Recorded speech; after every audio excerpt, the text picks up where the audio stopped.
this. So we'll turn this over to the administrator to. All right, thank you, David. All right, so David wanted to make sure that we're done by 4 o'clock, so we got to really push through. So Go get your cookie. go get your cookies now, and we'll do. So, Yeah. uh, we did. I got free. Yeah, that was lunch we have for you guys. So, obviously, what we'd like to do is go through our 26 and the 27 budget as a discussion. As you recall, we did our retreat and you guys gave us some guidance in terms of how you wanted to see the budget come together. So that's what we'd like to do today. So remember, this is just like a workshop. So we're looking for feedback. If you have comments or suggestions or things you have questions on, feel free to just raise your hand and we'll just kind of take it. It's more of a working session. The department heads, many of them are here to ask any questions you have as we go through it. So we're going to kind of go through the whole process. And again, just based off your input, I think we're in a very good spot. So as of right now, what we're presenting you today is a balanced budget. So we're, in that sense, anything we add, we'd have to find a way to either find matching cuts, or if we reduce something, we could apply to other items. But as of right now, we have a balanced budget, and we'll kind of go through that for 2026. So what we'd like to do, again, the admin and finance committee heard parts of this, but we'd like to be at least comprehensive for the workshop. So you're going to hear some of it again. We apologize for that. But again, we'll also take you through the process because the department heads will go through and understand where we are as well. So I think what we'd like to do is just to start on the overview of the budget. I'm going to turn it over to Steve. He's going to go over a number of just some pages with us and we'll kind of dive in from there. But again, any questions or something like that, just feel free to pause us and we'll kind of cover it. Okay. So Steve. All right, good morning. I'd like to provide you with a high-level overview of how our county budget process works. It's a year-round process broken down into three main phases: development, review and approval, and year-end closeout analysis. This ensures we build the budget with accurate information, adjust as necessary, and then learn from actual results. Next slide. The first phase begins in April when we start laying the groundwork for the upcoming year's budget. Departments begin working on their individual budgets in May using the most up-to-date information available at the time and making informed estimates where necessary. Departments assess their operational needs, forecast expenses, and build a budget request that reflects both current demands and future planning. This process typically wraps up by the end of August with department's budget finalized and submitted for review. After department's budgets are submitted, we move to the review and approval phase. Budgets go to the finance committee for initial review, then to the oversight committees. After that, they return back to the finance committee for final adjustments before going to the county board for formal adoption. It's just important to note that changes can still be made to the budgets during this phase. The final phase involves analyzing the closeout of the prior year's budget, which occurs with a 2-year lag due to audit timelines and final reconciliations. This year, we completed the closeout for 2024. If you remember at the county board meeting in June, the results were positive. We returned $5.2 million back to the unassigned fund balance. This closeout analysis gives us valuable insight and helps us plan for the future, including finding ways to strategically apply prior year savings to balance the 2026 budget.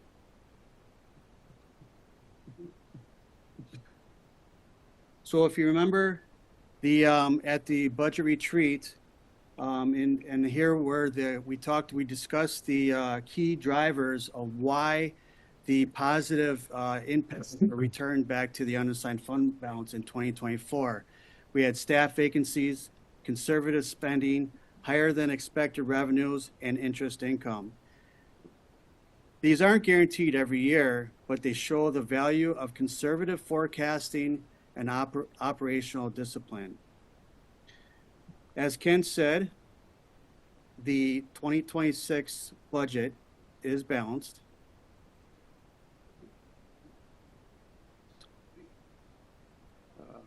hang on here. My notes are not going right here. So back in April at the budget retreat, we noted that the county was over the levy limit for 2026 by 1.2 million. And that was based on the information available at that particular time. So how do we get to the balanced budget as we speak today? Well, we increased the interest revenue by 1 million from 2.2 million to 3.2 million.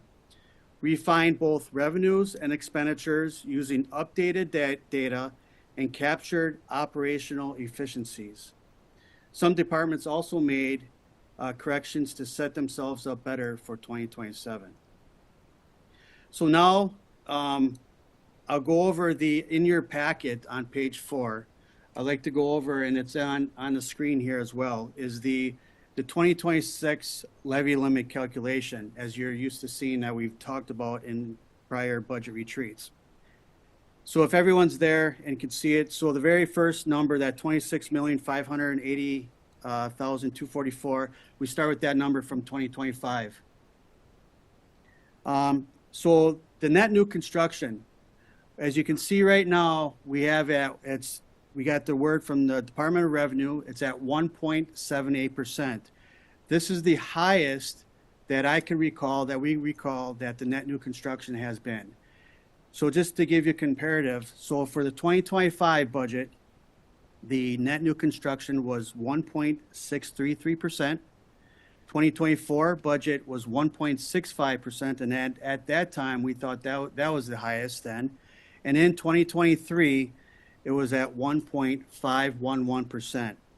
So with the 1.78, that generates an increase our levy limit by $473,128. We also have to take into consideration that we have to subtract out the personal property aid. About 6-7 years ago, the state personal property were removed from the tax roll. So in return, the state said, okay, we'll help you alleviate some of the funding that you have lost, but we cannot utilize those revenue that the state gives us to help us offset the budget. So that is why it is subtracted. So now we have that $26,973,459. We also add into what is considered outside the levy limit. That's our ambulance services of that 5.1 million, our bridge aid of the 35,000, and also our debt. That's our principal and interest. That's at $784,070. So our maximum, our levy that we have is at $32,985,181. Now we look in the middle section of that, and then we have the 2026 proposed budget numbers. We have the 26 million, that's $973,459. We also add the ambulance service of the 5.1, the bridge aid of the 35,000, and then also our our principal and interest of that 784,000. As you can see that we are balanced at the $32,985,181. So look down towards the bottom. Our tax levy increased compared to 2025 by $965,143. That is a 3.01% increase. Our equalized value is that $2.21 and a bunch of different numbers behind that. That is an 8.14% decrease compared to 2025. And then you can see that we are balanced, so there's nothing more to levy. The question is always asked, or has been asked in the past, if we would increase our mill rate, that's at $2.21 by 1 cent, how much would that generate or increase our tax levy? Well, that's that $148,587. Our equalized value for the 2026 is that $14,858,000,000. Any questions on that piece of it? Yeah. That equalized value in 25, that takes into consideration all of the adjustments that were made in many of the towns in 2024 and 2025? Yes. And what's that increase? What was, I mean, is that the value? We'll have that next slide. We'll do You it have it? with Okay, Bob. all right, Yeah. thank you. Yeah, you'll see, yep, But yes. The net new construction, does that include the buildings that would be tax exempt? When the state figures that out? Oh, Like a new. No, I don't believe it. not for exempt buildings, no. Not new construction of taxable. Taxable. Yep. So now, like, Steve, Oh, I yeah. could comment to Todd's point. Realize that the equalized value is set by the Department of Revenue. So the values that the town assessor or whoever's doing the work applies really needs to match the DOT's number. They're the ones that establish that equalized value in total. And just one point of clarification, a lot of the municipalities were, I guess, were considered not out of compliance, but out of the range that they're supposed to be within. So there's still, again, a lot of those triggered and came in, but there are a number of municipalities that are either in the process right now. So I guess when we get this value next year, I'm expecting another jump in total equalized value in that sense, because I know the city of Sturgeon Bay, for example, town of Egg Harbor are both in the middle of the process right now. So all those new values will be coming in. Obviously, the city of Sturgeon Bay is going to be pretty significant overall. Steve, would you also maybe comment to, if you look at 20, 24, 25, and 26, when you look at the revenues column, you see how that has increased from 73,700 to 81,000 now to 96. Yep. So there's a lot of money coming into the county operations Correct. outside of the levy, or in addition to the levy. Okay. Perfect. All right. So in your packet on page 2, I like to go over the summary for the 2026 budget. This is comparing to the 2024 adopted, the 2025 adopted, and then what you're seeing is the 2026 proposed. The column onto the very right of the 2026 proposed, that's the change, the percent change in tax levy from 25 into 2026. So just going over the top portion of the general administration piece of it, if you look at the second line, that's a sales tax reserve applied. That's at $257 and $300. That is the amount that we are over budget for our sales tax revenue. So Over budget to the good. to the good, yes. I mean, so we in 2024. We budgeted 6.2 million, so we are over by that number by that $257 or 257,000. So what happens is that then you take that money, the excess, and you apply it to the next available budget. In this case, this is 2024's number. We apply it to the 2026 budget.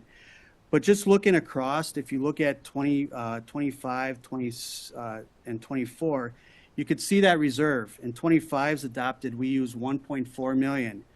However, at that particular time, that would have been for 23's budget, we budgeted 4.9 million for sales tax revenue. In 2024's number, that 2.1 million of excess sales tax revenue received, we budgeted 4 million. So as you could see going across, the trend is that our sales tax revenue has been increasing. Now we have it to the point that we're budgeting at 6.2 million, probably the max. I mean, I don't know, we could probably go up a little bit, but not much more out of that. So that's that excess.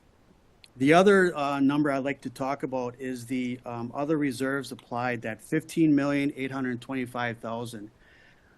In this budget, we are taking 13 million from the unassigned fund balance, and we are applying it to the communication towers project.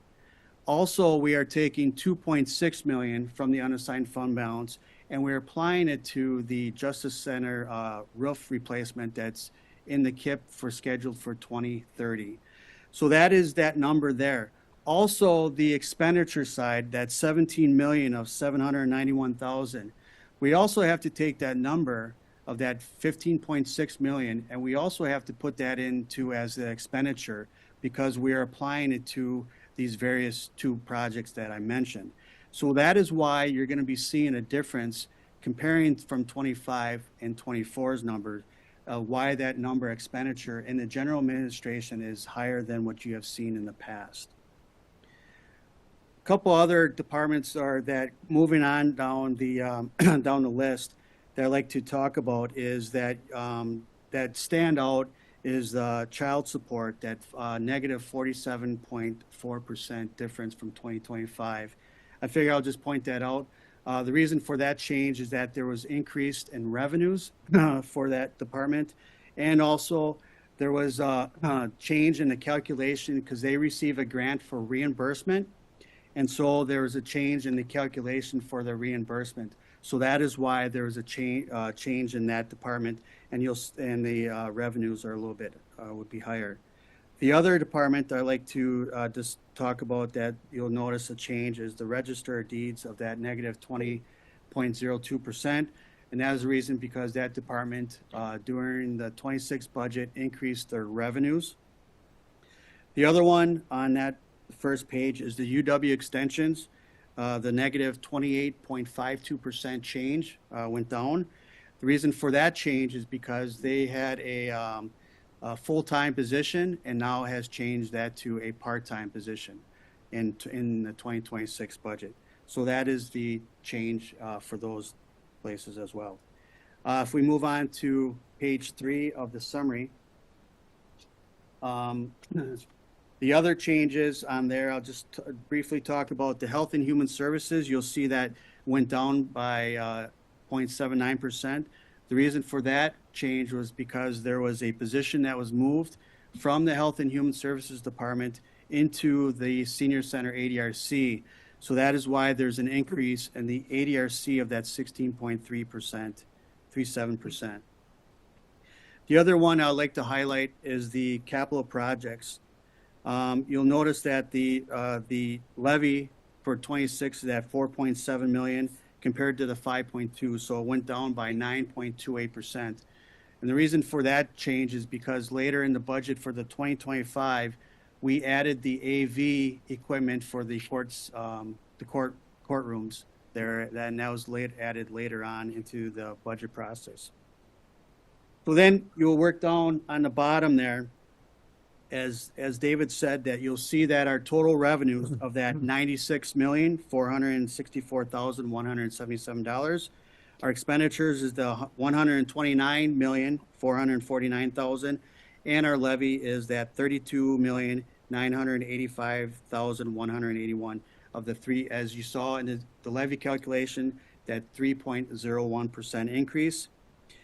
You'll see that the equalized value of that $14,858,000,000, that increase, Todd, to your question, of that 12, it went up 12.47% compared to the 2025 equalized value. And then our mill rate of that 2.21 went down by 8.41%. So if there's any particular questions regarding that, we could take that at that time. All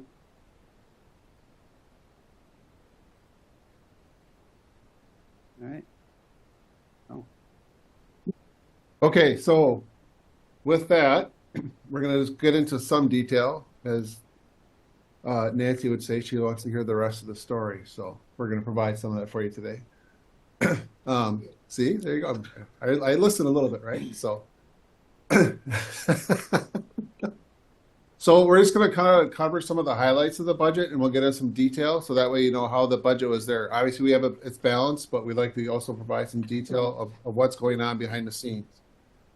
So right now, the health insurance. So again, if you look at our health insurance, it's a fund where we have to balance it, right? So if you go back a sheet, the ones that kind of stand out to me always are these three middle ones, right?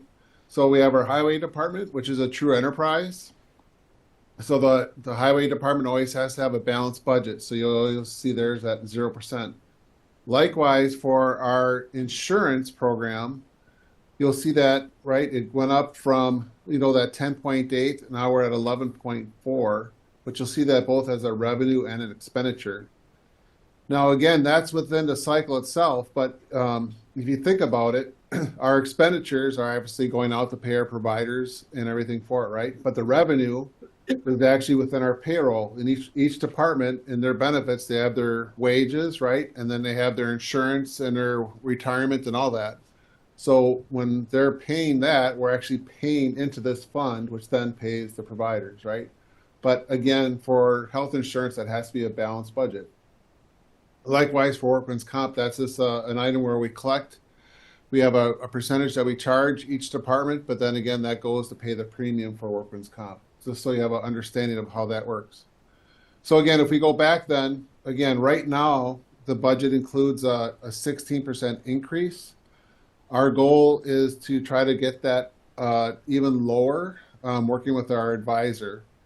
What's happening right now is we have an experience ratio. Again, if you're familiar with admin, when we do our insurance premiums, they do a 18th month look back. So as part of that 18 months, they look at the previous year and obviously our first 6 months. In August of 24, we 25, no, 24, 24, sorry. yep. In 24, we had one of our worst performing months kind of on record. And that's really throwing off the renewal ratios. So what we did is we're actually waiting, like typically we'd start doing our renewals now. We're actually waiting a month to see how we perform in August of this year to see if we can drop off August of 24. So again, right now, 16% increase is something that we definitely do not desire, but we are working with our advisor to see if we can hit this target or better. And we'll have that coming back to the admin committee in terms of that. Todd, you had a question on that? So then the 700,000 that's reflected in the line item here in regard to the increase in the budget is representative of the 16%, obviously, right?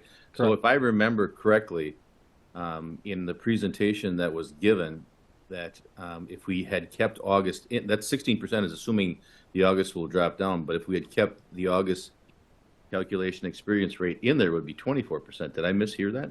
No, you're correct. Yeah. It would be, So that 16% also already reflects what we believe will be the decrease by dropping August.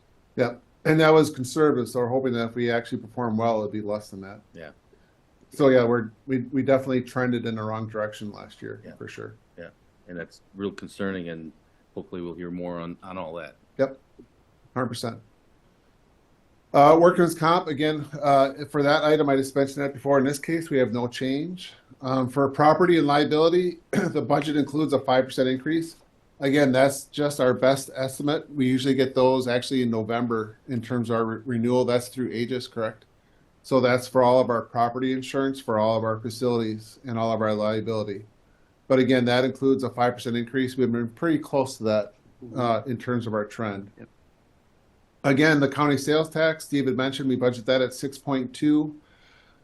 Again, it's been fluctuating around that 6.3 to 6.4 mark. It's one of those things we could go higher, but also depends on what the economy is doing. So we've been a little bit conservative on that.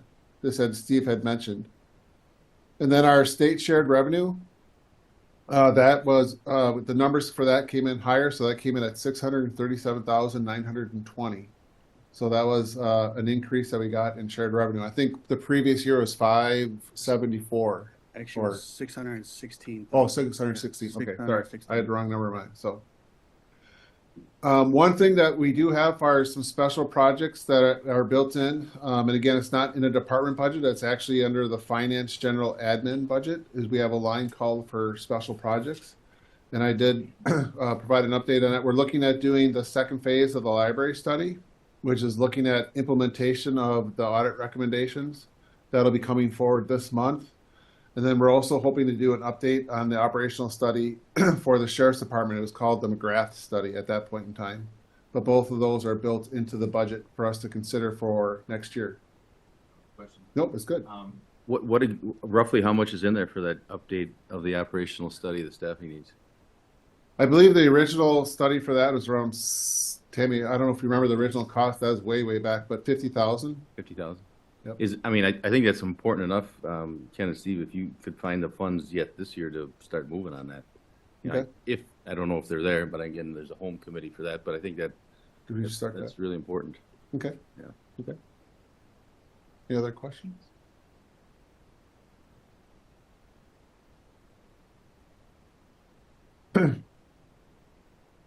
Other part of the budget's obviously always our positions, and I'll go into detail on these we'll walk through, but just some highlights in terms of how we're handling positions.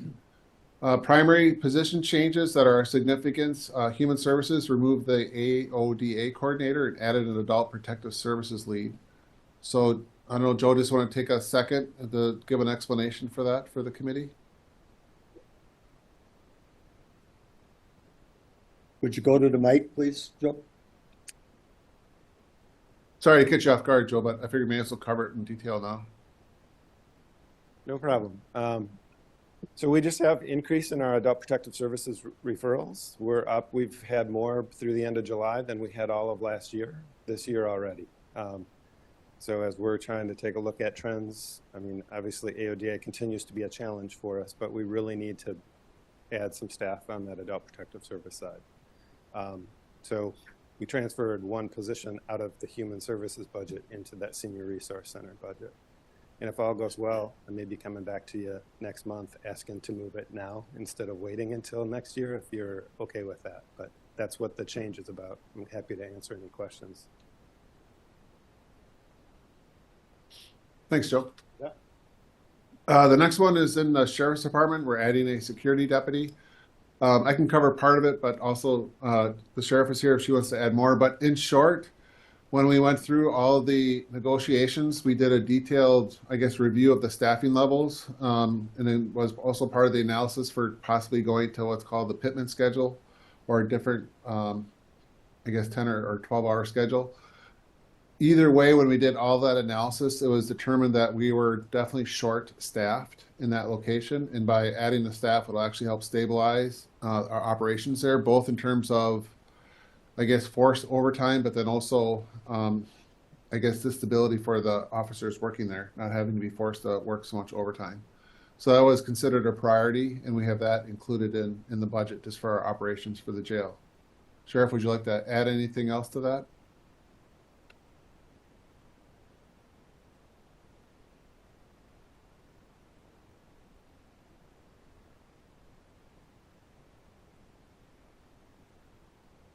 Good morning, everyone. Smiles. It's budgeted.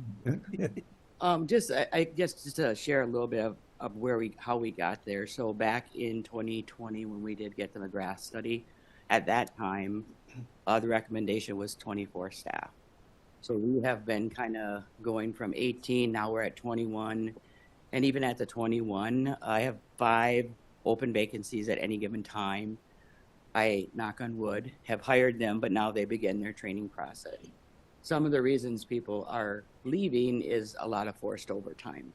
In the jail, like it or not, as a sheriff, I'm required to run a jail. The physical plant of the jail requires 4 deputies to work in the different positions for safety and security of the staff and the people working in the jail. So if we're going to keep the jail functioning at that level, we need to staff it. And people do not want to work in there with not enough people. So as sheriff, I'm going to stand before you and say, this is one of the things I'm going to dig my heels in. Ken and I may not agree on that, but we need to staff that jail. Those people that work in there, they need to be protected just as well as somebody working on the street. It's a dangerous job. Nobody wants to do it. And we are paying them less now. So that's the other thing. So as you're considering the budget for the sheriff's office, I'm required to do that. So I can do a lot of things, but I have to run a jail. So in order to do that, we need the people to do that. And I think we're getting closer, Ken and I, on that discussion. But if you ask people that work in there, it's stressful. And they are getting frustrated because they are not getting the help they feel they need from the county. So I'm just sharing their frustrations as the sheriff. I'm a bit frustrated as well. It's not for our lack of trying to get the jobs filled. Nobody wants to do the job. It's so different than the 32 years ago that I started. It's just a totally different environment. So I asked at least to give us that 22. And as Ken said, I'm willing to do the study. I mean, it was 5 years ago now already. It'll be 6, 7 before we get the study done. As we know, Door County just keeps growing and growing and growing. And the infrastructure of public safety has never grown at the same pace. So when I talk to taxpayers, and I tell them you only have 4 people working on patrol at any given time in the middle of the summer, they look at me like I got 3 eyes. They're like, what do you mean? So we all know that we're busy. I am asking the deputies to do a lot, and they do a lot. But I do need to support them when they need to be supported. They do a job that many of us don't want to do, so they deserve consideration and respect too in that position. So again, if you guys want to do a study, I'm open to it, open book. There's nothing to hide. It's all based on data and the number of visitors, the number of calls we get, so on and so forth. And if you recall, 2 or 3 years ago, we had a kind of a staffing crisis, if not 4 years ago now, in our dispatch center. And we did a lot to take care of that, and that's where we are right now in our jail setting. It's basically a crisis. So I hope to God the people we hired will stay, and we have to run a jail. So I'm happy to answer any questions as it relates to that.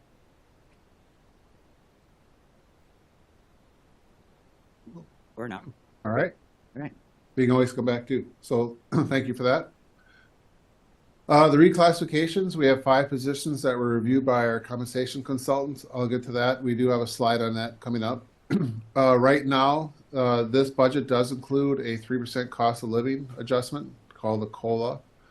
And right now we have it built into the budget where it would be applied the first full pay period in January. Again, that was the preliminary number that we got from our compensation consultants. We will try to get that number also refined, but right now that's what's built into the budget. And that it obviously runs through both admin and then obviously county board for your endorsement. Likewise, we do have our pay for performance program. We are redoing our entire evaluation program for our employees for the organization. And as part of that, we're also changing the time frame from which we, I guess, perform our reviews. We're trying to get that into the cadence of matching our budget process and our strategic planning. So I think that'll be good for the organization going forward. The one thing that we are going to do with this is going to change that, though, from a base wage to a bonus in some form or fashion, and that'll be discussed at the admin committee in terms of moving forward. Just in terms of the positions, I would like to kind of walk through those just because it is an item that we do usually cover in detail. Again, the recommendations, you'll see that there's nothing there as far as my final recommendation yet. But I can tell you right now that we have these items built into the budget. So we did do the initial presentation last week to admin and finance. And again, we're here today just as part of our discussion and seeking your input or feedback, and then we can make a final recommendation that would come forward through the admin committee. Again, the first one is that tech support specialist. That was a reclass that did come back as far as this initial recommendation. What you will see is the effective date. Obviously, these are always usually effective the start of the new year. We have the current amount, what the new amount would be, and then the increase, but then we also have any potential revenue offsetting sources. But what you'll see here is the total fiscal impact of any of those recommended changes. So we have that, and within, again, we're talking human services. I'll move this box just a little bit. We have, this one is not. This one's presented at admin and finance. That's why I wanted to get it large on the screen. But in my hindsight, I forgot to include that. I wanted to make sure we covered it in detail for you guys. Yep, it was in the admin packet last week. The next one is the administrative assistants. They're looking at doing a reclass to a total quality management specialist. Again, you can see the fiscal impact related to that is, again, that's $6,529. Again, Joe just talked about that AODA coordinator. Again, you'll see the fiscal impact related to that transition.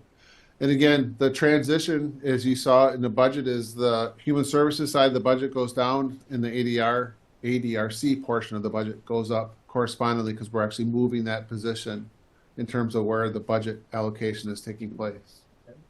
Yes. I'm assuming that the change you're talking about is all inclusive, not only just the wage, but it includes the benefits, everything else that goes. Correct. So it's all out to us. Yes. We're all in. So yeah, so what Steve will do is we look at the total. When you say the cost, we look at the total cost of the change recommendation. So it include all benefits and wages related to it, including retirement and all that. So it's the full cost of actually making that change. and then the fiscal impact in terms of what's been budgeted. So like, for example, in this case, the tech support specialist, it would cost the levy side 6,234 additional funds total to make that change. Thanks. Okay. Again, we just talked about the security position. You can see the fiscal impact is 110,307 in terms of the fiscal in change on that. Then we did have some reclassifications. One was for the senior code administrator, and then also land use services director / assistant corp counsel. Again, the senior code administrator, right now they're recommending that it actually go down a grade. So that would be no fiscal impact to us. In fact, it would generally go down in terms of the fiscal. But there is staff that are moving positions, so that's why it's listed at 0. So right now I don't have, in other words, it should not be a fiscal impact, and if anything, it should be less.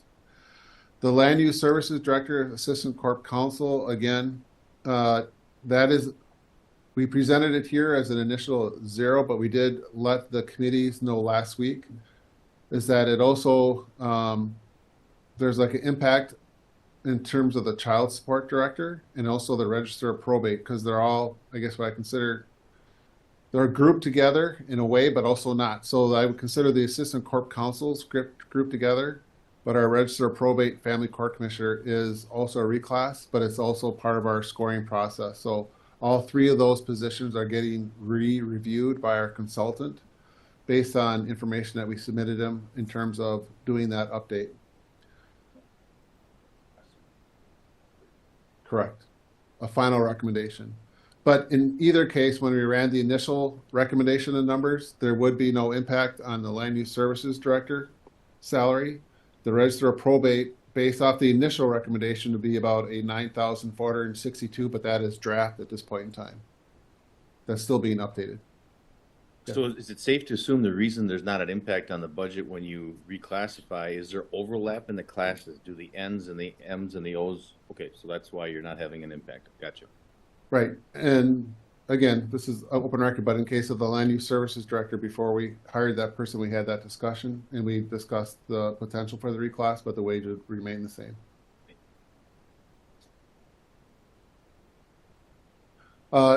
So then we go into what we consider our part-time pay rates, or what we call our limited term positions. Again, these are positions that are not listed within the wage plan itself. Back to the other reclasses here briefly, the ones that have 0 net change. The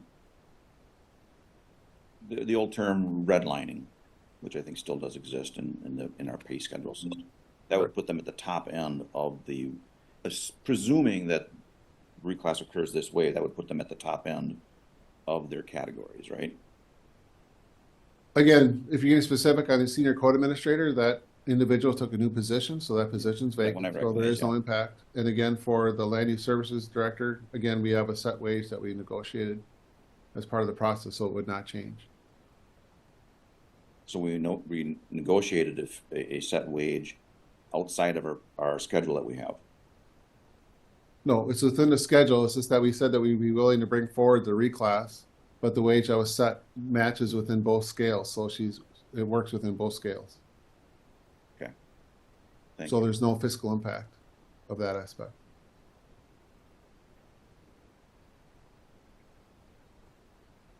Okay.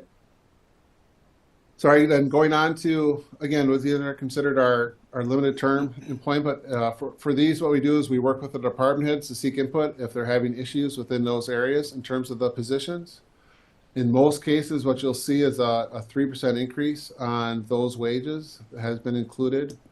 There are a few that did not change just based off department head input in terms of they feel that the wages were successful and able to do their recruitments. But again, we have the emergency services, which is their on-call and paramedic replacements. Health and Human Services is really, you can see our cook, assistant cook, and our nutrition site manager in our Washington Island position. Under highway, we have what we consider our parks, highway and then parks.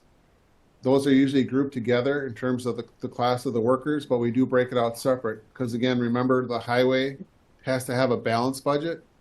So that's I guess, independent of the levy, versus the parks, that's additional cost to the levy. And then we have our wages set for the library. And then likewise, just because it's going to jump down to the next page, we have this museum creator. We did not change based off the input. The sheriff's department, we have our sworn deputies on call and reserve. You can see the rates that were adjusted for that. In soil and water, working with them, they feel those are all the grant funded positions for invasive species. They have been successful in recruitment, so they wanted to leave the wage the same. And then we have our transportation. So that being said, then you'll see down at the bottom, you'll see the total changes represents 188,241,000 with the tax levy impact of 157,906. And that's where this stands as of right now. Any questions on that? Okay. Just some other highlights for the 2026 budget. We did work, a lot of questions always come up about special funds or special projects. So we actually are working with the finance committee. We did what I consider an internal audit of all of our funds. And when we went through the budget process too, any department that has a fund, we sat down with them to make sure that, well, one, that they're aware of the fund and what is their goal and intention of how they're using that fund. So that was all updated in terms of that process, and that document will be coming back to finance for their, I guess, their review, and they actually monitor all those funds. So for those, that's that second line, what we call the general and internal service funds, and also the special revenue funds. So those are all funds that have been set up for various items. For example, our vehicle replacement, technology service has a replacement fund. But we do have a series of funds that we have established throughout the organization. But what we're trying to do is make sure that they're appropriately budgeted and also active in terms of their use. That was the request of finance for us to do that. In terms of the special projects, if you recall, the special project fund was the old, was what we consider not the old, but the conversion of the ARPA dollars into the special projects. So we've been also working with the finance committee of that. We have the information available if you'd like us to cover that as well. Just in terms, I'll just do it. We have the time to do it. So this is our, and I'm going to make this larger. Again, I got to move this someplace where you can see it.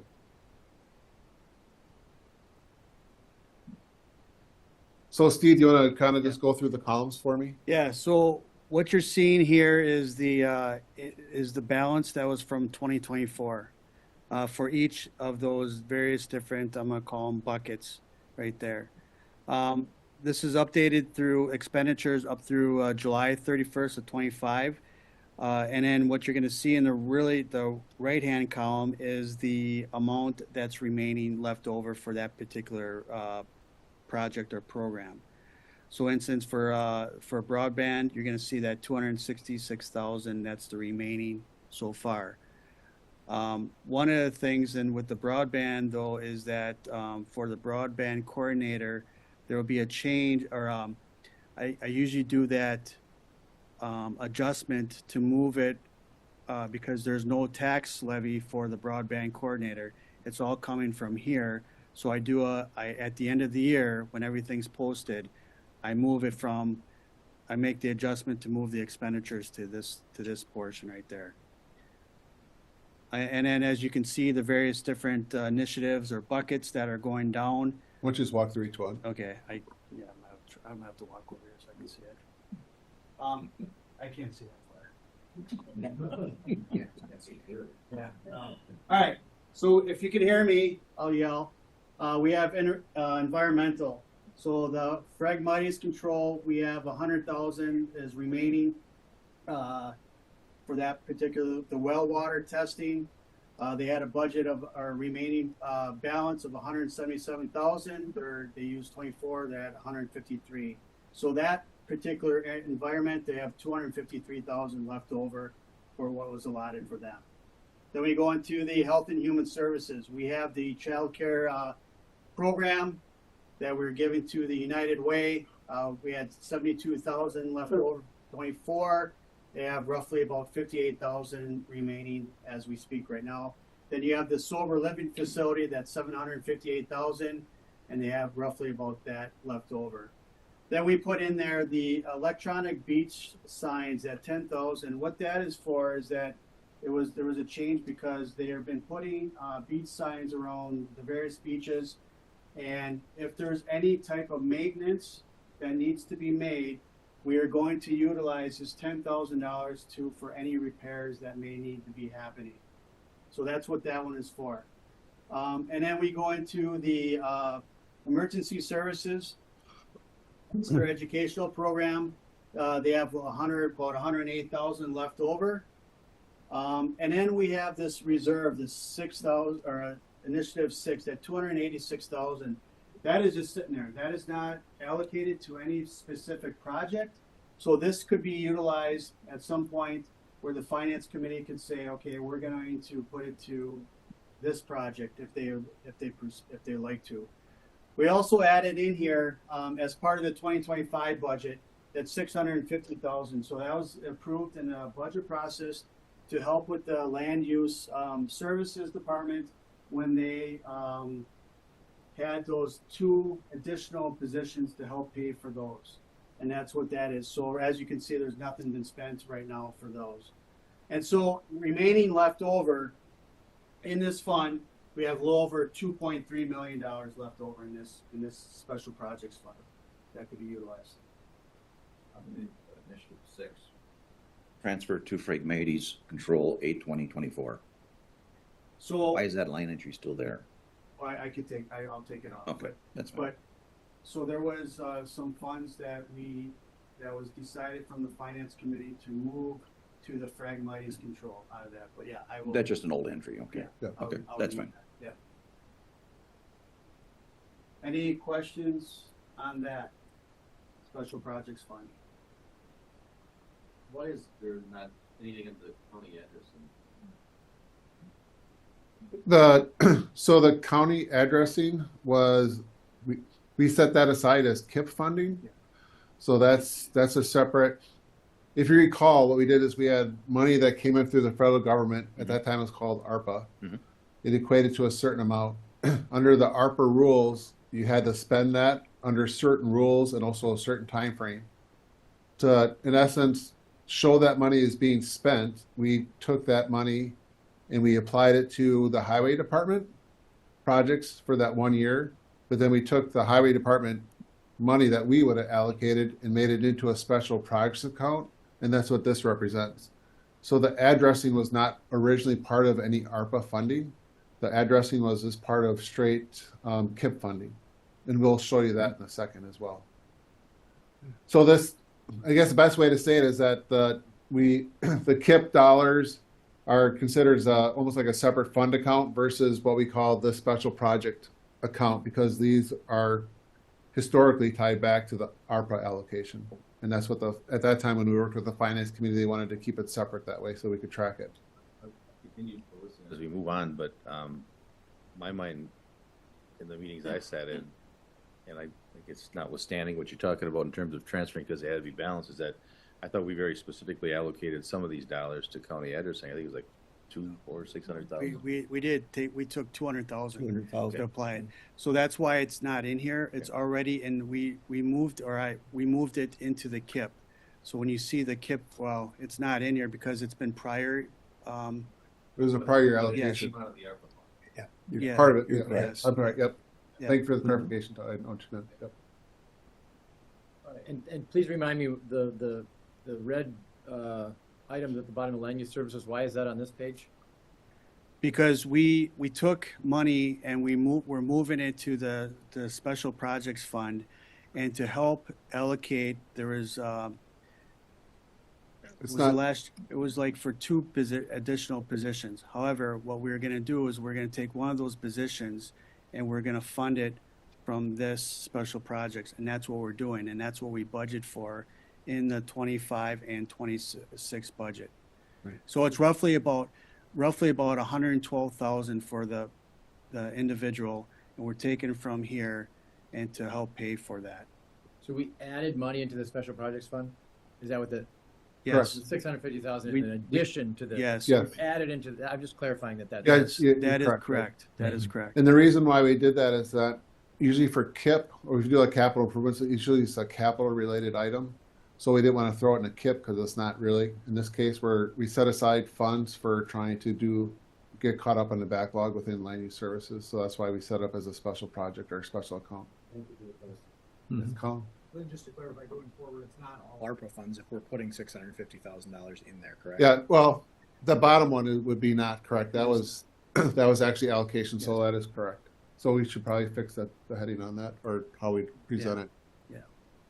I'll change it. It seems to me like some of this might never be, well, I suppose never is probably not the right word, but, it's been what, 3 years? Roughly about that, yeah. Yeah. Okay. And that was the reason why we moved it to this special projects fund, so that we have, because with the ARPA, we had to have it spent right now. And so now we can take these projects that we initially wanted for, to be able to utilize that going forward, and they could take their time depending on when they want to do it. Now, do we want to wait forever? That would be a call for the committees to make, to decide when they want to get this spent down, but it's there. Just an example, sober living facility. Yep. Now we've entered into an agreement with an entity to provide that service, and I'm not sure how it's going, good, bad, or indifferently. That's not coming out of this, right? Obviously. Why wouldn't it be?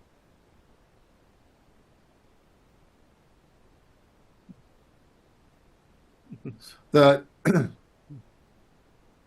ahead, Joe. I'll let you do It's it. been a hard question.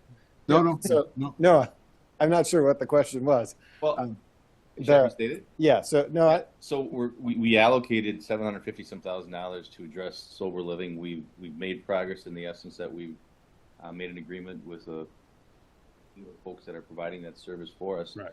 Why aren't the costs for that coming out of that? Is it because it's not a facility and it may be a facility down the road?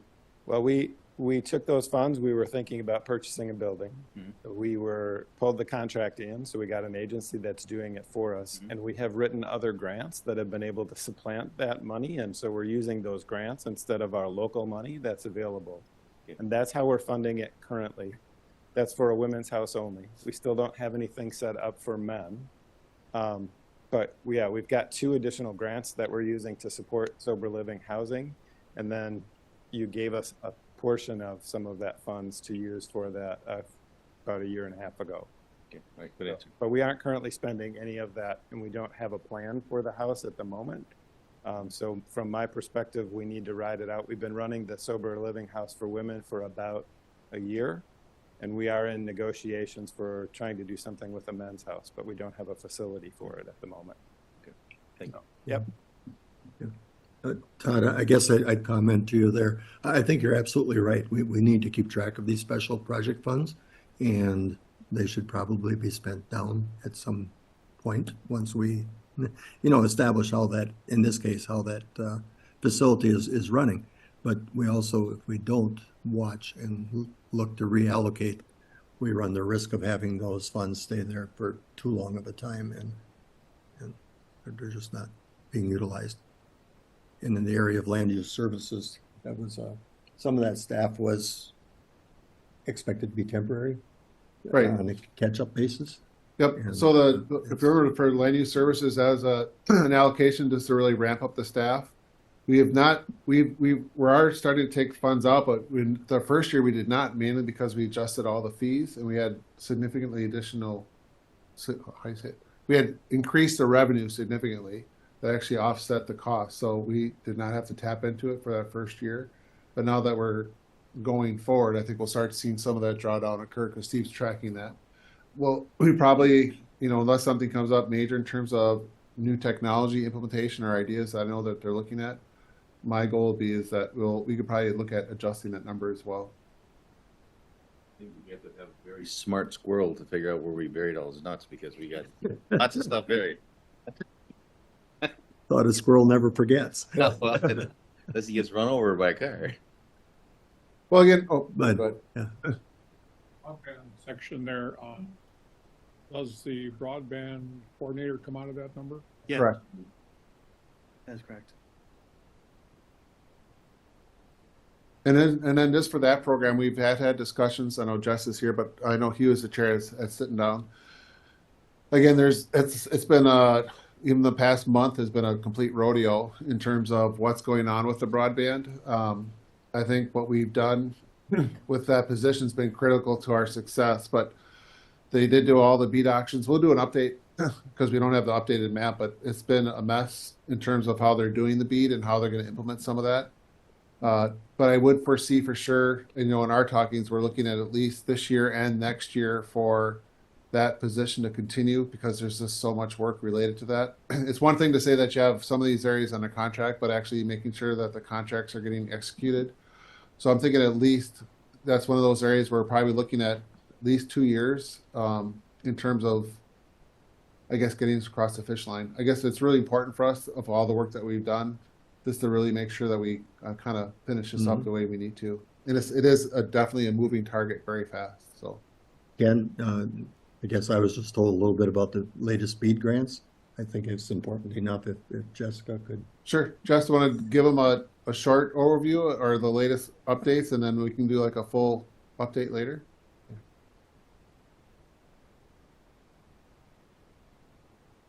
I think some of this is off the press from yesterday. Right. Yeah. Good morning. We're still in morning.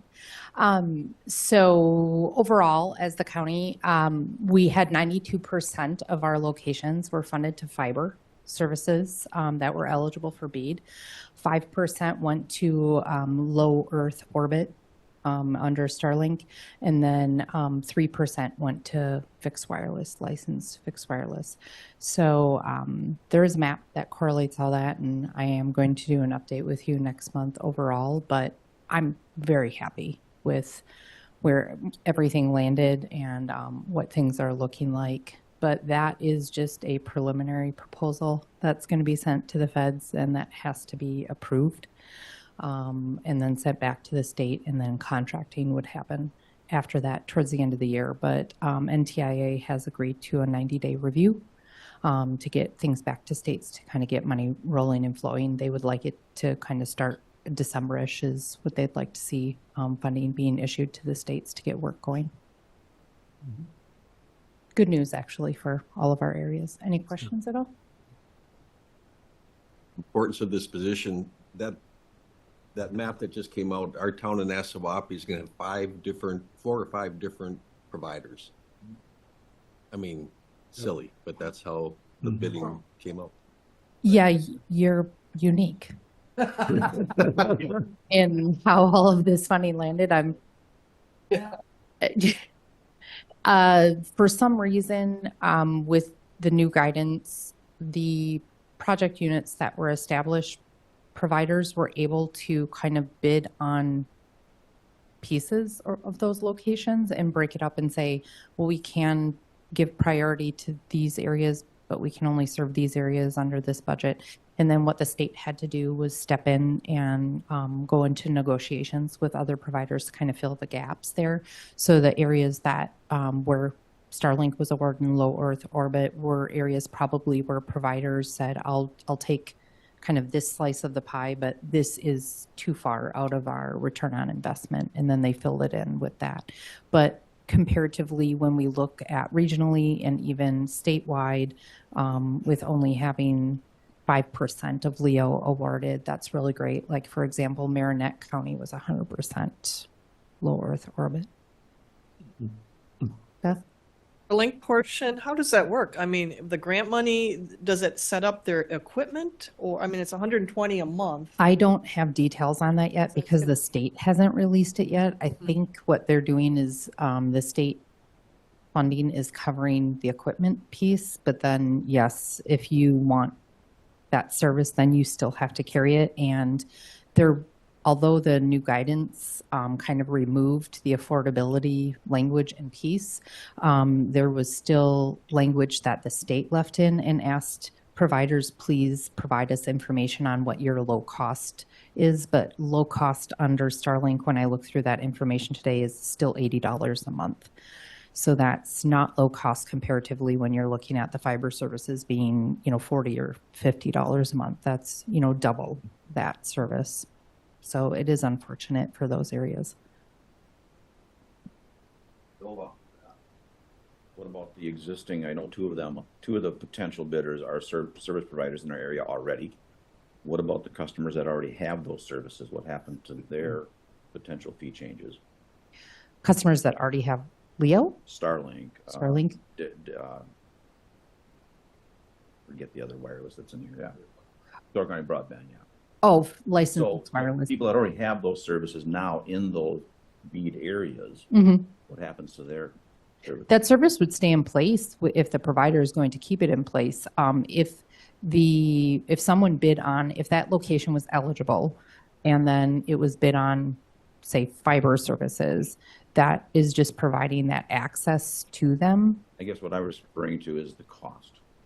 Because in theory, if it's a Starlink-based BEAD system and there's people that have Starlink in there already, do their services fees get reduced or have to be communicated or what? Again, I don't have any information that the state has released on that yet. I think there will be further details once the plan is actually finalized from NTIA that the broadband office would release. That would be a curious information for me, please.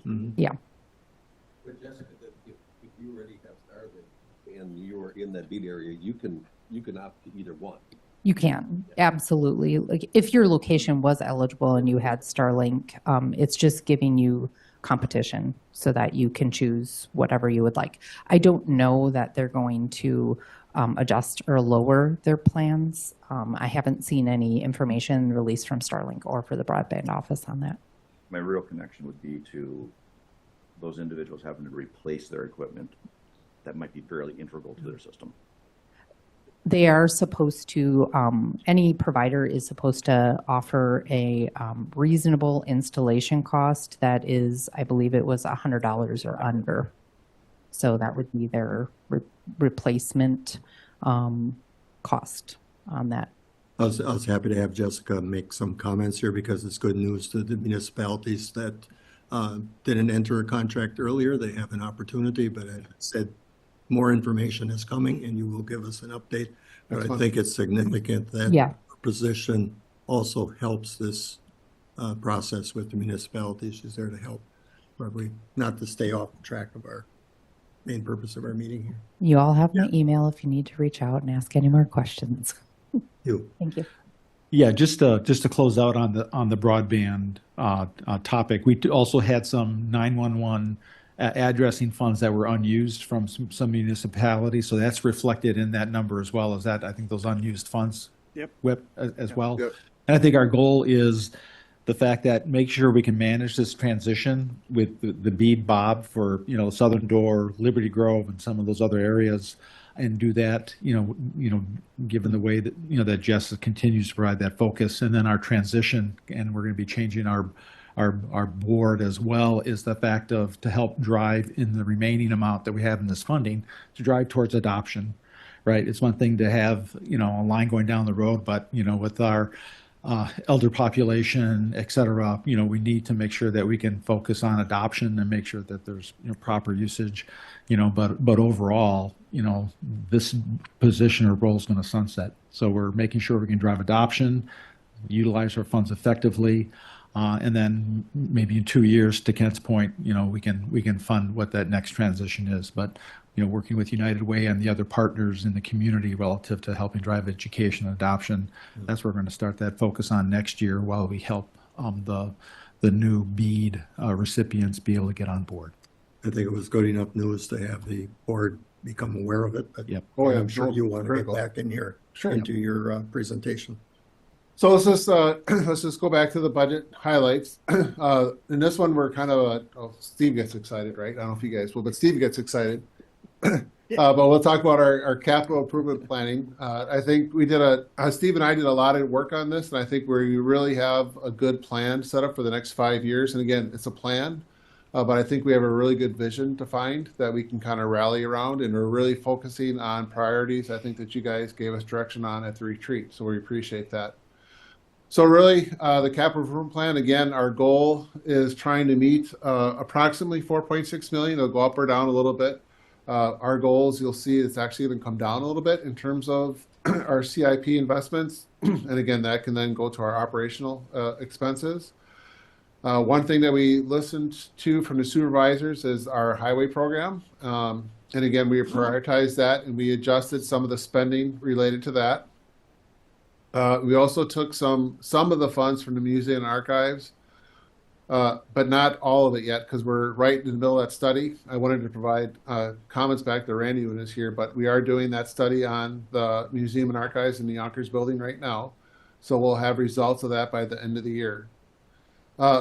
And also, as Steve had mentioned, we're making significant investments into the communication and towers project, and again, the Justice Center roof. So the reason why we're doing that is really twofold. One is we're identifying priorities of where we think our spending has to go, which those are really must-haves. But also, too, if we recall last year when we did the retreat, we're trying to respond back as well to when we had the review by Moody's. Why we have a large fund balance is good, but having that, I guess, a little bit, lower allocation, and we'll show you the total of that. By bringing that down, but also assigning that to future projects, it puts us in even a stronger financial position with Moody's. So that was the logic before making that move. So let's kind of dive into. Oh, sure. Pertaining to the museum, in response to Randy's comments, will that assessment that we're going to do, is that only going to include the needs of the museum, or will it go a little bit further into his question, is there a better use for it? We're going to look at the financial feasibility of reusing the back portion of the building.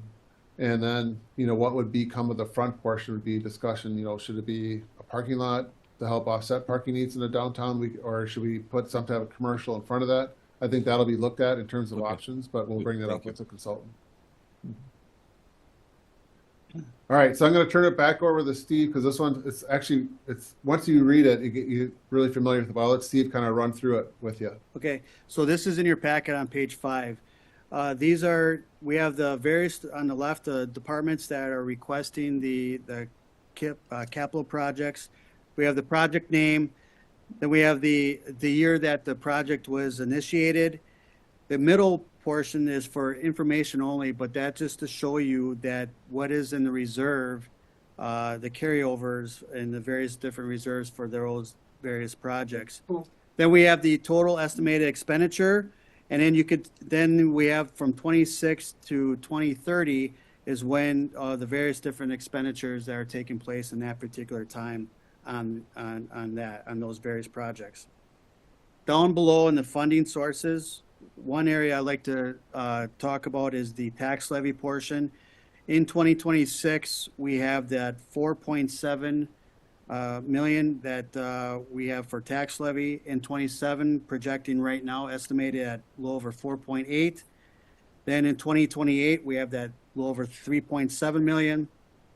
And in 2029, just a little over 3.7 million. And in 2030, a little over just 3.6 million. The other area I'd like to highlight is that 15.6 million that we talked about that we are allocating from the unassigned fund balance to those various two projects. You're seeing that 13 million in 2027 for the communication towers, and the 2.6 is for the Justice Center roof replacement. So those are the various highlights to point out on this summary sheet right now. So you want to go to the next? Mm-hmm. Okay. So then we jump into the next page. This is the detail, page 6 of your packet. We'll walk through each individual project here. You'll see that, so what you're going to see is anything that's in red are the changes from the initiative what we received from the various departments for the KIP. So for the museum, we took $836,054 from that, and we allocated to, there's 3 other projects that we'll talk about here. So that's why the museum portion is crossed out. So right now, we're anticipating about maybe not quite 5 million, but it could be less than that, depending on what the outcome of that study comes out. Then for the library, we took 200,000 from the museum archives and applied that to the museum. So that's why there was a change. Otherwise, originally when it came in, we had the 200,000 as levy, so we removed that from that. Then the airport, there's those 4 different various projects. We took $426,054 from the museum archives and applied that to the various airport projects that are listed there down or on the sheet there. And so that is why those are changed in red. Any questions on that first page? Otherwise, we'll move down to the second one. Yep. See, we're anticipating a considerably less expensive project at the museum. Right. Yep. So whatever is, again, could be utilized to allocate to, for instance, the towers or whatever the case may be. So. You said we've seen numbers come in that for that project that came in well above what we had budgeted, and now we're taking monies away from it. So.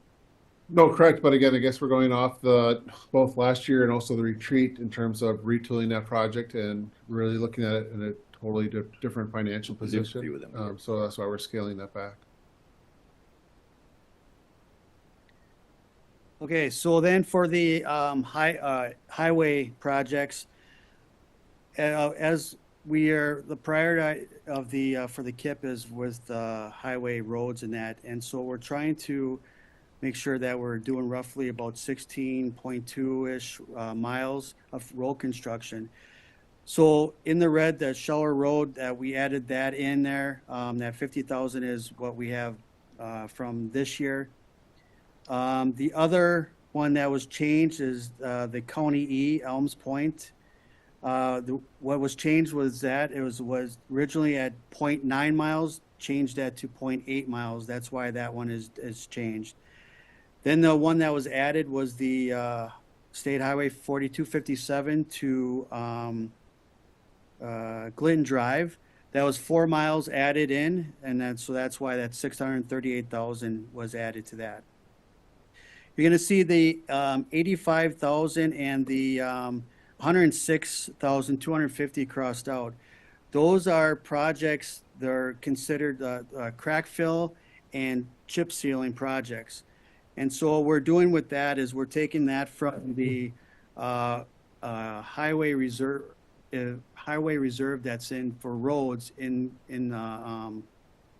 the capital fund, and to applying that to those various projects and that. Yeah. Steve, can I explain that one more? Yeah.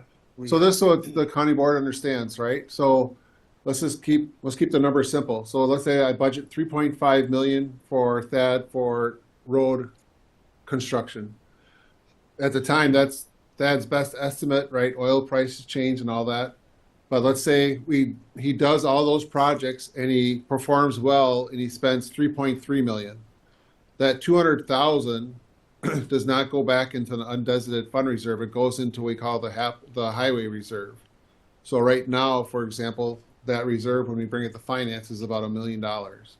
So what we're trying to do with this is that we're going to try to say is we're going to prioritize our road construction projects, and then we're going to try and do is that when it performs well, instead of just building up that reserve, we're going to use that reserve to do probably maintenance on the roads to help extend their life.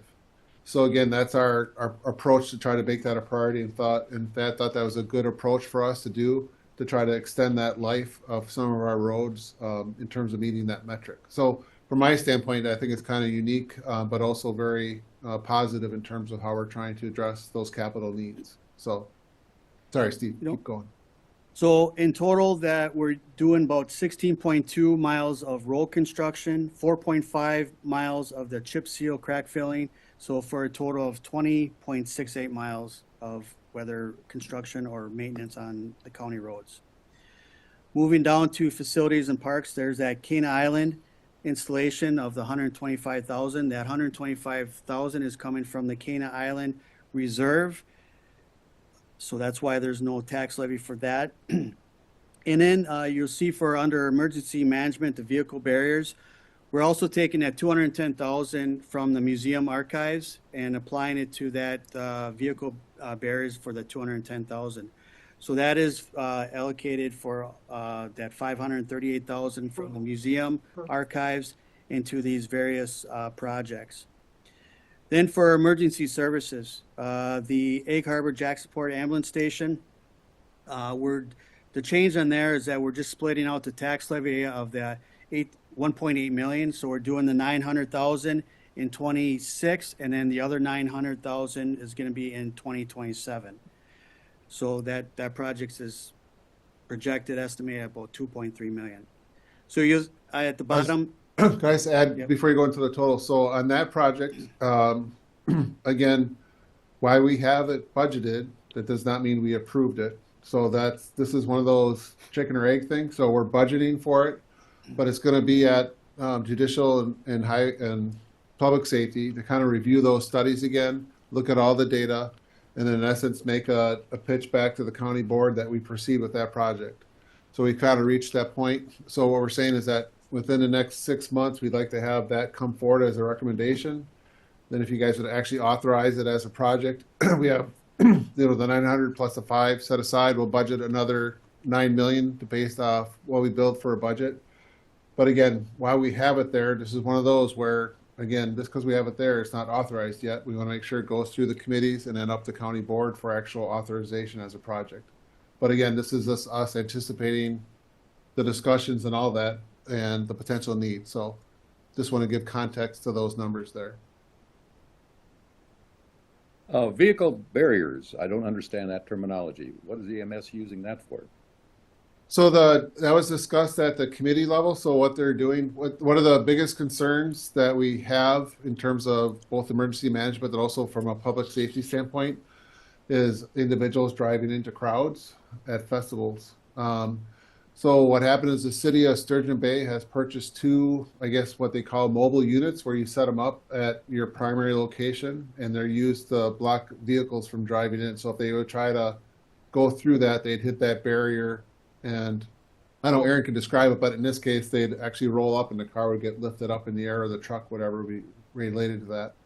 So the idea would be, is in discussions with the committee, they're requesting 2 more be added so that the county would have 4 total vehicle barriers that could be used and deployed throughout the county for events such as Fall Fest or other bigger, pumpkin patch, those types of things, to help provide, I guess, safety at the ends. Why wouldn't that be in the sheriff's department? Why wasn't that in the emergency service department? Again, in discussions with that, it's actually under Aaron's area because emergency management. Emergency management would actually, they already coordinate all the events within the county. They do the emergency action plans. So they thought that that'd be the best location because that way they could coordinate the deployment of that resource and share it across the entire county. Follow up on that. So you said that the city's getting a complement of 2, and then the county's going to get a complement of 2? I think the city has 2 already. They purchased them this year. Yep. But we'd like to get 2 more for a total of 4. Maybe Aaron can address some of the questions. So the city got them, they got approval for them, they're still on order. We've been trying, but we're also trying to find grants as well. Community Foundation through the tourism, trying to find different ways, but we felt along with the city, it's an urgent enough matter to push it forward. They are handy, they work, they're deployable by 1 person. So. They have a city share, right? Yes, sir. Yep. That was the other purpose. So it would just be a matter of coordinating if there were 2 events in the same day or whatever. I mean, if there's enough. Yeah, okay. But the idea is that they would be shared. Yeah. Okay. The city got enough to do market. It's not Market Square anymore, but their 2 sets would cover the downtown. Right. Thank you. And again, I guess one question I had right away is like, well, if I think about all the events, there's multiple access locations. True. But what they really try to do is they try to deploy it at the areas that have the highest vehicle traffic or the highest area of concern. So obviously, like for example, I think of Fall Fest, I'm thinking like all the side roads, right? But really what they're trying to do is the main highway coming down the hill, for example, someone passes out or has a heart attack and they gun it. That's what you're trying to prevent. So you're not you know, we're not gonna buy a dozen of these things, but we're looking at ones that would be critical ends of these events for protection. If I can change the subject.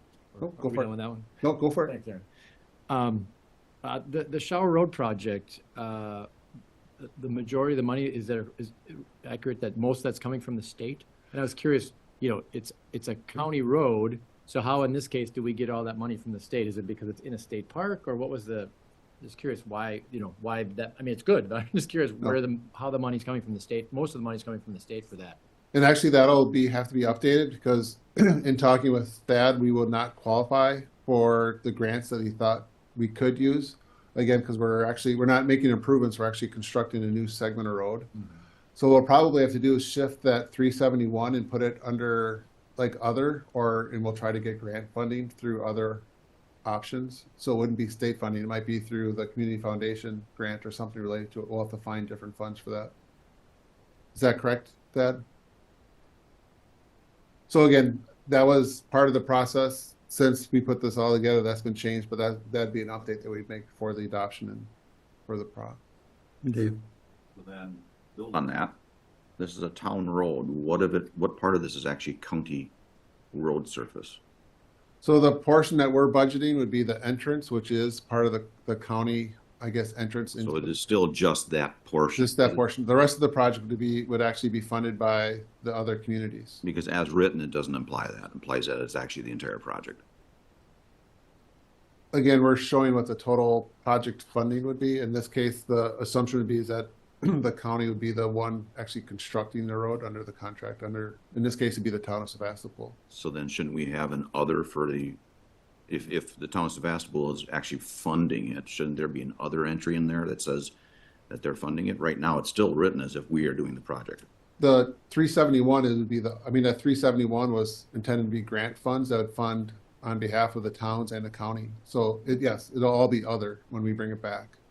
And it would clearly indicate that a portion of it somehow, to at least a basic number, Okay. indicating that municipality will be paying funding it substantially. Sure. I understand the intersection piece, you know, that's Yep. sensible, right? Definitely. We can show that for you. Okay. Thank you. Okay. Sorry, Steve, I took you off. Oh, no, that's, the only thing is, I was just gonna, is the total for the levy portion is at 4,719,378. So otherwise, if there's any specific questions, that is for the 2026 KIP. Why don't you cover this Yep. right away? All right, moving on. So this is the unassigned fund balance. So as we speak right now, for 2025, our balance is roughly about, we're about 36 point some percent of that. By taking the 13 million and the 2.6, so that 15.6 million are projected for 2026, the unassigned fund balance would be roughly about 19%. So that is by switching those funds to there. And so again, this is before the 2025 closeout, depending on what will go back into there. So right now projected, if we say right now, by doing these transfers from the unassigned fund balance to those two projects, we're saying that we're shifting the unassigned fund balance, or we're moving it down to about the 19% on there. And that's what this is, what we're trying to tell you on that. And again, if you look at the policy, we're well above our 15 to 12 to 15% range. And then likewise, right now as you can imagine, as part of this budget process, we got asked by finance to look at our trends. Right now, we're trending under overall as the organization. So again, if we apply whatever the balance is from this year to that, it's going to go up from that. So we're still in a very strong position, is what we're saying. So by transferring those funds, we're not harming our rating or exposing ourselves to higher risk. We're in a very good position. And again, even with that, if you think about our financial risk from that standpoint, we're not actually spending those allocations. We're just making that allocation. So we still have that as cash should something catastrophic happen. So we're in a very good position. Okay. All right, we're at a point where we thought we'd pause and take a break for lunch. If you guys are okay, we're going to discuss the 2027, but that portion will be much shorter. So I guess more than anything, we have lunch provided in the break room. We'd like to maybe do it as a partial working lunch. So maybe we could take like a 20-minute break and start back up at noon, but feel free to bring your lunch back in and we'll try to get you out well before 1. Department heads as well, there's food enough for all the department heads and everyone, so please get lunch, socialize, and we'll come back here and we'll start back up at noon if that's okay with you, David? Yep, that's fine. Let's do that. Thank you.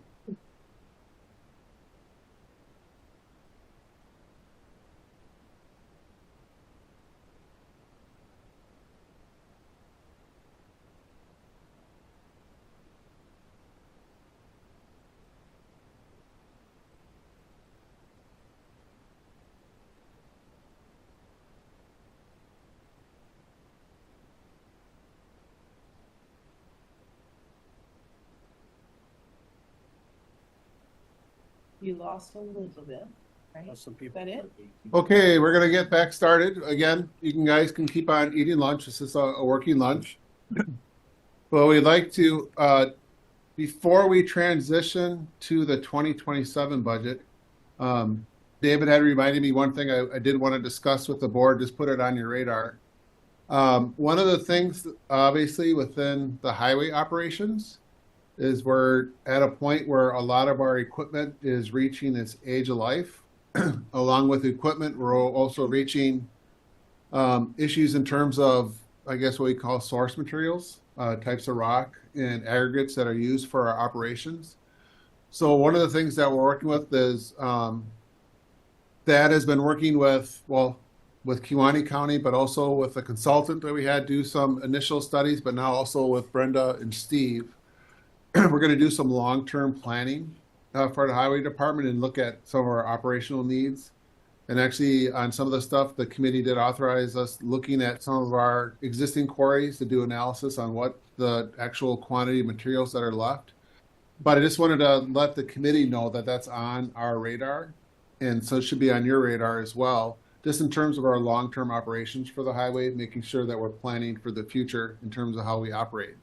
So as that stuff comes in, we'll bring that through the committee, but I would expect at some point in time that if we get a big picture, it'd be something that we want to present to the county board, mainly because obviously if there's some significant expenditures, you're probably looking at borrowing money to the highway as an enterprise and then having them pay that back. But just want to put it on your radar. It's one of those things we're working on and in a planning process to put that all together. So I don't know if there's any questions or comments on that, but I just wanted to mention that it's one of the things that we're working on. Okay. With that, let's turn to the 27 budget. So we're going to kind of go through a shorter exercise in this case. Again, what we'd like to be able to do is just really kind of set the stage for where we are with the 27 budget, but then also kind of set the stage for when we do the retreat in April, or approximately in April, in terms of, you know, when we get together, what things you want us to see. So it's more of a opportunity to see how we built the budget as it is right now, and then which direction do you think we need to go as an organization in terms of addressing that? So I got to make sure I'm in the right part. So, sorry, I jumped ahead. So for right now, what we did is, in essence, we built what we think is the balanced budget for 27 as well. Well, again, with the 27 budget, that's working off our best estimates, right, on shared revenue, net new construction. You know, we're just doing our best in terms of those projections, but based off what we think would be reasonable estimations, we kind of built that into the budget and we were able to kind of balance the budget.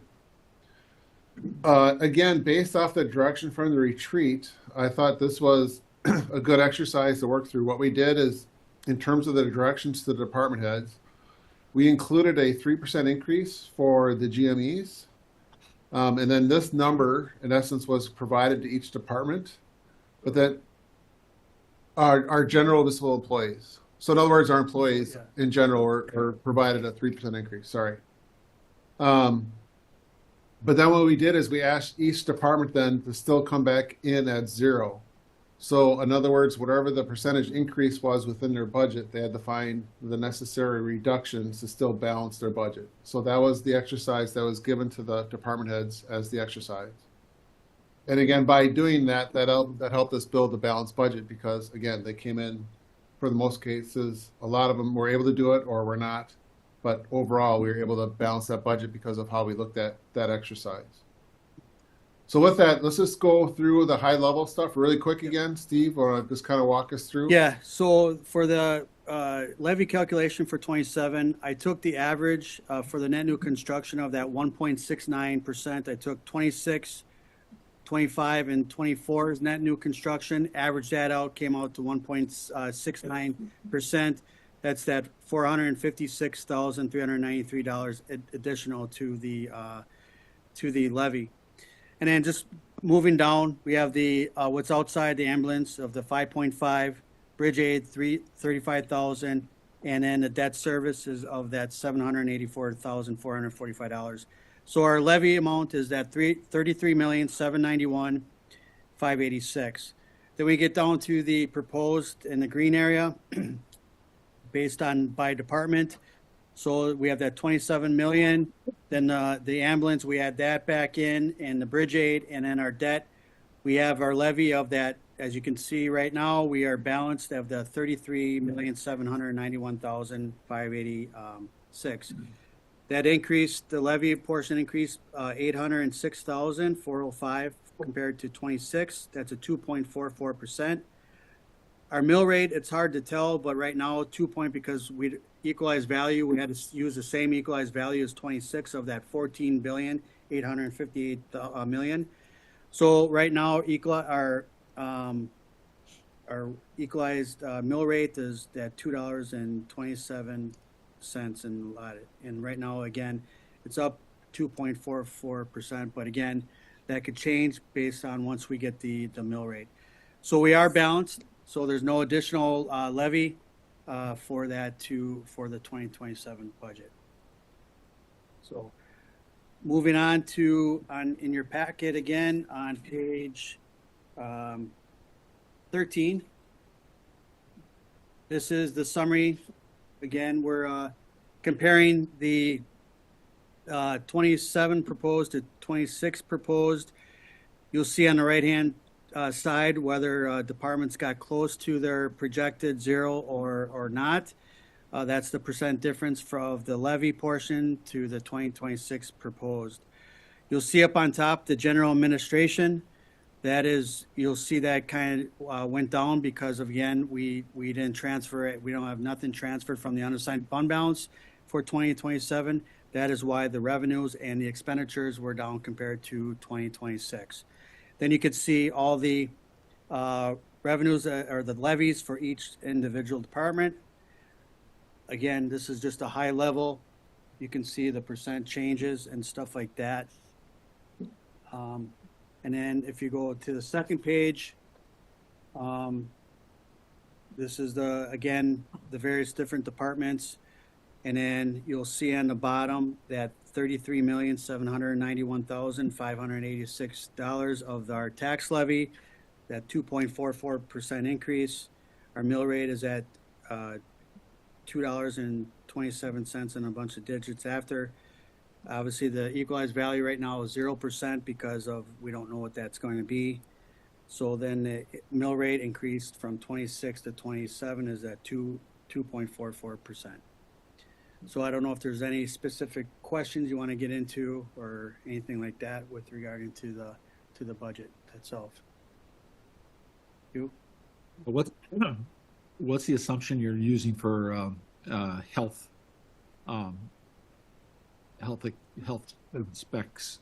expense growth, right? If we're dealing with 16% estimated in this upcoming budget, what are you assuming? Right now it's the same. Is it the same, or is it just, or it's flat at zero? It's the same or unchanged. Right now you have it. This one you have the same. Yeah, I have it the same right now because of it's hard to predict. But in the various departments for health insurance, we went up to 20%. So what that means is that whatever the employer portion of the health insurance by department, whatever they have, we increased that portion by 20%. So 4% additional off of 2026. I know the health insurance, because it's zero anyway, so it's hard to get that, but we did build in a 20% increase in the health insurance expense for each department. Again, that's just projections. I mean, we're hoping that it doesn't, but we just wanted to show that we have some increases built in for our health insurance, because we don't know where that's gonna be. That's the big outlier. Again, if that ever goes down, which we hope it does, that percentage increase, well, we could apply that to a project or whatever is decided that we want to do. We could apply it to the tower project if it comes down way less. We could do it that way. Are your projections based off the exact same number of personnel throughout the organization? Same number, yep. Yep. Which is what, if every division, every department was at 100% full complement, how short are we right now? Currently this year, today? Of being fully staffed? Yep, 100% for the whole county. I'd say on average, we're between 10 to 15 employees that were That's it? actively recruiting. But again, that's total cyclical of all Yeah, that's the, out of the 350 plus Right. people, you're only 15 short for everybody? well, again, that's a constant, yeah. Yeah. But I say that's a constant rotating cycle. So as we're filling, we're getting also either retirements or matching people Right. displacing. Right, but as we've said in the past, I mean, 10 people in the organization is a million bucks. You know? Yep. On a tech note, I mean, that could change in a heartbeat, obviously, but. Yep. Again, Joel, I think it's a very good question. I think I always kind of stress any new project that we're looking at, what extra personnel does it bring to the cost of our operations?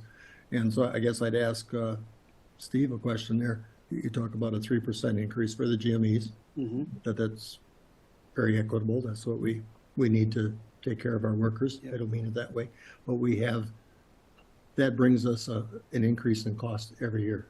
Correct.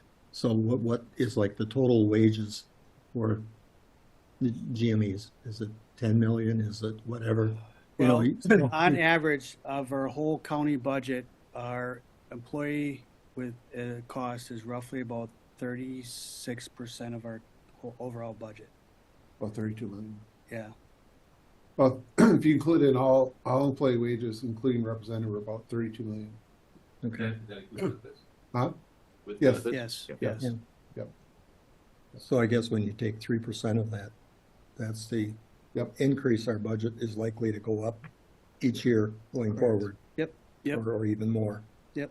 And the new construction doesn't even begin to. Doesn't to cover as you that. can see 400,000. So I'm only saying that we have to really look at our operations, our other overhead will probably not be able to continue in the same growth. I think to your question, Dave, that's kind of a yes and no answer, because 3% is on the wage portion of that 30-some million only. I mean, we're talking about health insurance that could potentially be going up 16 to 20%. So I mean, But- you but may you- be looking at overall with benefits 4 or 5%. But even if you applied 3% to the wages and benefits. and Yeah. Just kind of a projection. Yeah. Yep. Okay, good, thank you. So I think, and that's why, I mean, again, this is why we wanted to have at least a little part of this discussion right now, is that if this is really going to bring us into page 16 and 17 of your packet. So what we did is, again, it was an exercise for the departments, right, to put together their budgets to get there. So what I did is I asked every single department then to provide a summary back in terms of how they got there or how they did not get there. So you'll see in there what the number was that they're supposed to hit as far as the target. And we put down, well, did you hit it? Yes. Only partially. It says only part, or no, we didn't meet it at all. And then what I did is I actually had them put down an explanation in terms of what they did in their budget to make that happen.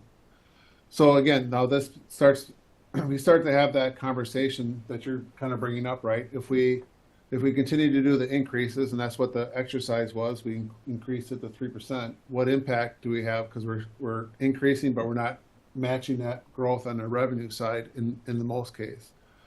So what's the impact then of a department trying to recover that increase within their area to make that happen? And that, I think this document is really important for us in terms of setting up the discussion for the retreat, right? So I think, you know, they have put down areas of where they're redirecting or looking at trying to either reassign staff in the larger areas or change directions. For example, in Joe's area, human services, they pivoted this year already to anticipate having to make adjustments for next year. So I guess the question is are you comfortable with with that path that we're starting to head down? And I want you guys to think about that. Or do we make adjustments in terms of how we're doing that, or are we satisfied with going down that path? So that's really what we're trying to accomplish today, just in terms of this initial discussion with you on that aspect. The one thing that we also just wanted to cover was, obviously there was stuff that we covered at the retreat. Were just all ideas that we had discussed in terms of things that we could look at or pursue. And these were what we called like the tools, right? So we had tools for revenues and we had tools for cuts. So what we did is we did a summary for that, and then we met with the finance committee, and then the finance committee gave us a directive in terms of what they felt were areas of priority.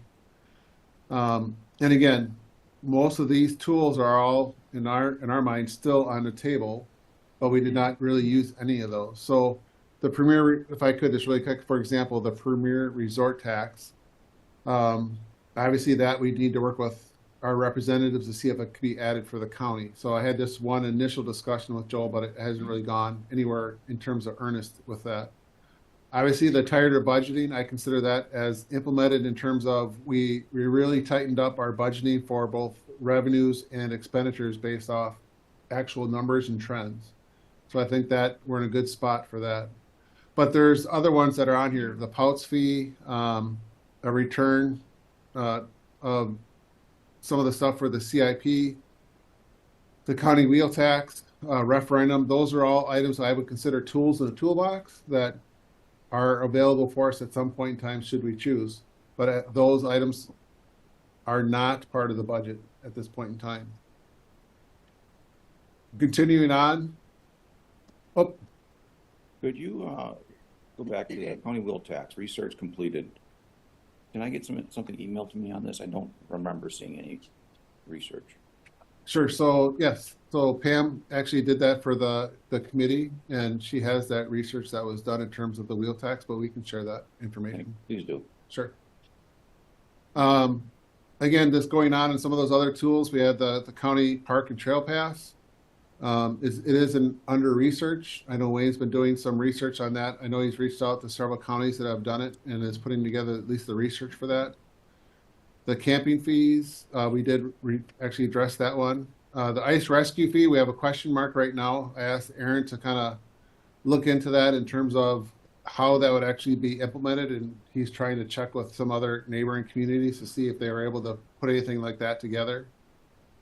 The museum admissions is being researched, but again, at this point, not included. So it's definitely a tool that could be pursued.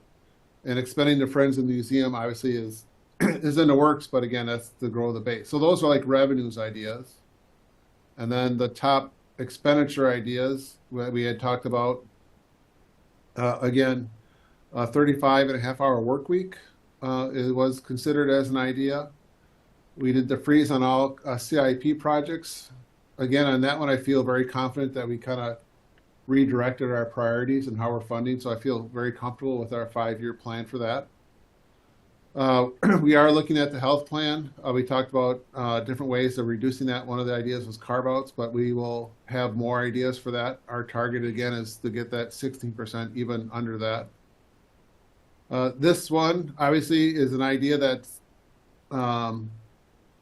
to reduce or freeze a new staff. I think this is one of the things that the department heads are looking for a little bit of direction just based on this last exercise. So for example, in the case, Joe has made a strategic direction change in some of his operations and is shifting some staff to what he's anticipating for his future needs. But again, some of those, if that's the direction we're going, obviously with the turnover rate, there's an opportunity for us to not fill certain positions and not have to do, for example, layoffs or something like that. So again, I think it's just more of a concept of how we would like to kind of prioritize and move forward in the future. Again, prioritizing county services, I did bring up human services. I think Joe did a really hard dive into his area. And I know, Joe, if you like to give an example or talk about it, would you like to speak at all, or if I put you on the spot?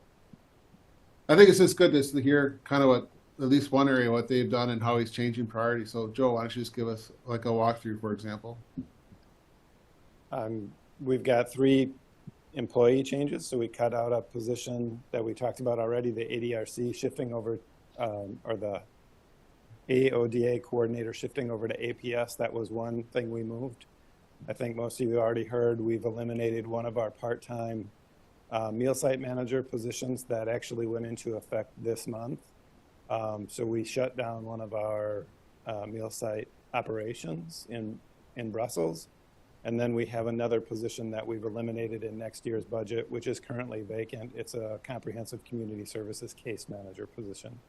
So all of those things not only help 26, but they put us in position to be able to meet some of those targets in 27. So again, I don't think that that's different than we've done other years. We're always looking at what's the need, what's the current caseloads, how do we balance that, but trying to be proactive and taking a look at the fiscal situation a couple years down the road as we do that. Thanks, Joe. Yep. So again, I think each department is kind of looking at that in terms of how do they meet that target in the future. We did talk about the fleet vehicles. Steve did a comprehensive review on that and made adjustments, so I feel comfortable with our placement on the fleet vehicles. And again, there was one idea that came up was less road construction, obviously not a desirable location where we would go, so we actually are making sure we're funding that. So those are just, I guess, tools that we've had from the last retreat. And again, I'm just more than anything just trying to set the table for what our retreat would be in April. But again, how did the departments really get to the target of where we are? It's summarized in your packet on page 16 and 17. And you can see how they made some of those changes. In some areas, it was not that it was easy, but it was just really going through refining their budget and looking at their budget and revenues. Obviously, some areas have increased those revenues to help offset that. But again, I think this was just a good exercise in terms of a summary. And again, I think for 27, we're in a good location or a good spot to be. But again, I think this exercise kind of really sets the stage for 28 and 29, because we are, as you saw from our operations, unless we pull some of these other levels, we are kind of operating right within our growth level, right? So again, our wages, should we continue to increase the wages, is larger than our net new construction. So it's not like we're in dire straits, but again, it's just something where we're constantly going to have that pushing back and forth, and we'll have to start looking at those priorities. And again, do we do stuff where we don't fill certain positions, or we start looking at those priorities as we move forward? So I just want to reach. Go ahead. I just want to reach back again. I guess maybe I'm a stickler on this, but I don't, that 3%, that cost of living 3% that we built Yep. this budget, but what about the performance pay? And I mean, so there's always a couple of percent there. So in actuality, it could be 2 to 3% more, unless I'm looking at this wrong. Again, for performance, I'm going to go to I'd like to transition that away from a base pay increase to a cash type. But it's still incentive. money. It's still done.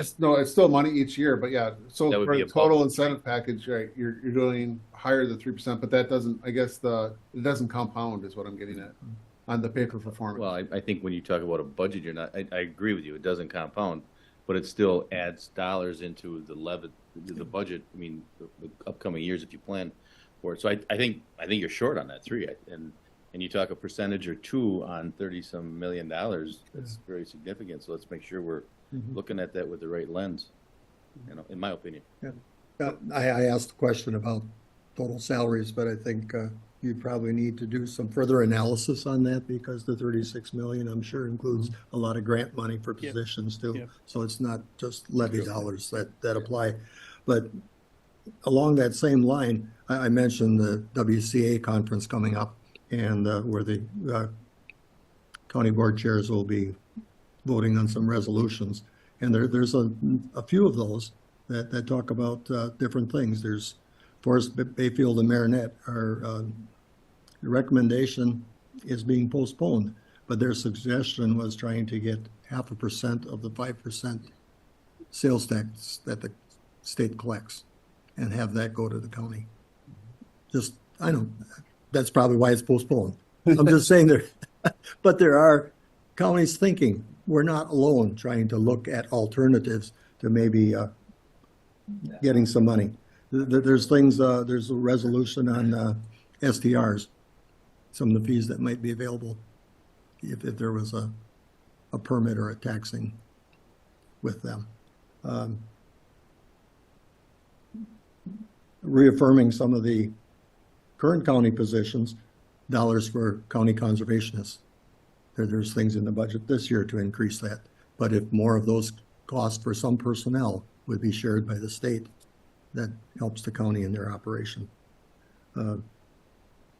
Forest, Marinette, and Florence also have a thing on an option with the levy limits, suggesting that it's the greater of new construction or allowing for a 3% increase.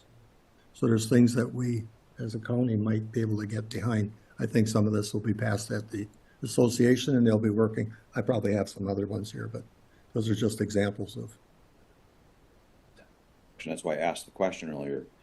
There is still infrastructure needed for not tax exempt properties. You know, ladder trucks, new pumper trucks, all this other stuff that's driven by those entities. And that's why it just dawned on me today if that value was included. If it was, that gives us, just the town of Big Harbor would have a good increase this year. Yeah. The one thing that we, like, for example, that's not built into the budget, so we just got informed last week. So one of the major positions for WCA was the courts this past year. So obviously with the courts, it depended on really the size of the county. So there's definitely some major winners like Brown County, Dane, and Milwaukee. But I guess from that allocation, we're going to get an extra 55,000 approximately for our allocation for Door County. So that's increased revenue. But the one thing we don't know about, and I know Joe's been monitoring, I guess we're not, you know, with the big beautiful bill, we're still not aware of what's going to happen with the rules and a lot of the federal allocation that comes down for human services, for example, that then trickles to the state and then to the county. So we're kind of, right now, we put it in as continued, but there could be some significant changes that might adjust some of our programming, for example, in that area, but we simply don't know that yet. So again, it's kind of a flow of what we're saying while it's balanced, right? We're in a good spot, assuming things are as today, but we do know that's going to change. So support for courts is one that I didn't mention, but there's actually resolutions from 10 different counties requesting that additional support. So I think WCA is trying to recognize the problems that the counties are facing and taking positions to try to help us. But I would applaud the finance committee for not cutting road construction because we did that for years.